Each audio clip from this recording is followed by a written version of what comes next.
शरीर से जो सही गलत कार्य करने के लिए जो विचार आते हैं वो कौन से शरीर से आते हैं, अंतःकरण या कारण शरीर से? अंतःकरण, अंतःकरण। विचार करने की सामर्थ्य बुद्धि में है। जो विचार क्रिया में उतरता है वो संकल्प मन में है। और जो क्रिया करने का अहंकार है वो अहम में है कि मैं करता हूँ।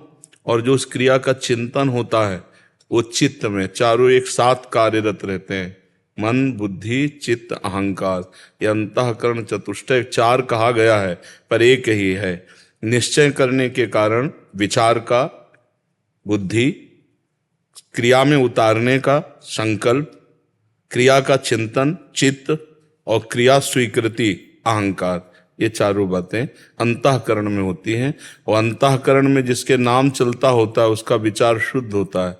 नहीं तो बुद्धि अशुद्ध विचार करती रहती है, वो कभी शुद्ध विचार नहीं कर सकती। समझ पा रहे हो आप जी? महाराज जी, इनका एक और प्रश्न है कि महाराज जी, जितनी आप सत्संग करते हैं, श्री जी एवं गुरु के प्रति अनन्य आश्रित प्रेम भावना बात भी होती है उसमें, उतना हमसे अभी बन नहीं पा रहा, जबकि आपका दिया हुआ राधा नाम निरंतर जप करने का हाँ, क्योंकि अभी आपका लक्ष्य नहीं बना है। एक क्षण भी हम पीड़ा में नहीं रहते। भयंकर पीड़ा है शरीर में। क्यों? क्योंकि हमारा लक्ष्य प्रभु है, तो कोई भी हमें परास्त नहीं कर सकता। तुम्हारा तो स्वस्थ शरीर है। आनंद पूर्वक प्रभु में स्थिति करने के लिए लक्ष्य दृढ़ नहीं हुआ, फिर बात। हमारा लक्ष्य दृढ़ है महाराज। अभी दृढ़ नहीं हुआ ना, आपने माना है। दृढ़ हो जाएगा तो उसकी पहचान है। नहीं खान पान ते भावे है, नहीं कोमल वसन सुहावे है, सब विषय लगे ते खारा है, हरि आशिक का मग न्यारा है। हरि का जो आशिक है वो तो ब्रह्मादिक के भोग सब विषम लागत ताहि, नारायण ब्रजचंद की लगन लगी है जाए।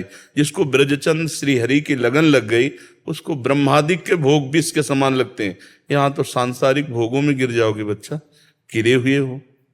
हम सब सांसारिक भोगों में गिरे हुए हैं। ब्रह्मलोक तक के भोग उसे अच्छे नहीं लगते जिसको श्री हरि से प्रेम होने लगता है। श्री हरि लक्ष्य हो जाते हैं जिसका।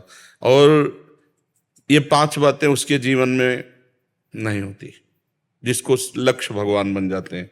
नारायण हरि भजन में ये पांचों अनुस्वाद, विषय भोग, निद्रा, हंसी, जगत प्रीति और बहुबात, ये खत्म हो जाते हैं।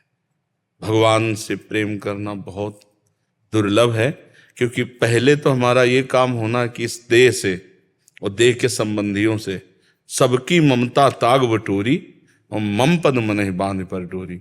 सबकी ममता बटोर कर भगवान के चरणों में एकमात्र भगवान, तब बात बनती है।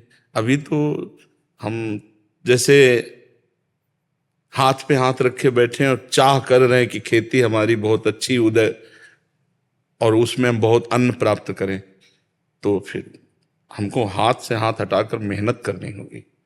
हमको कर्तव्यशील होना पड़ेगा।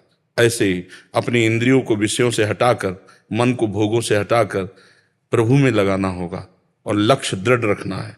चाहे दुख आवे चाहे सुख, वीर तुम बढ़े चलो, धीर तुम बढ़े चलो।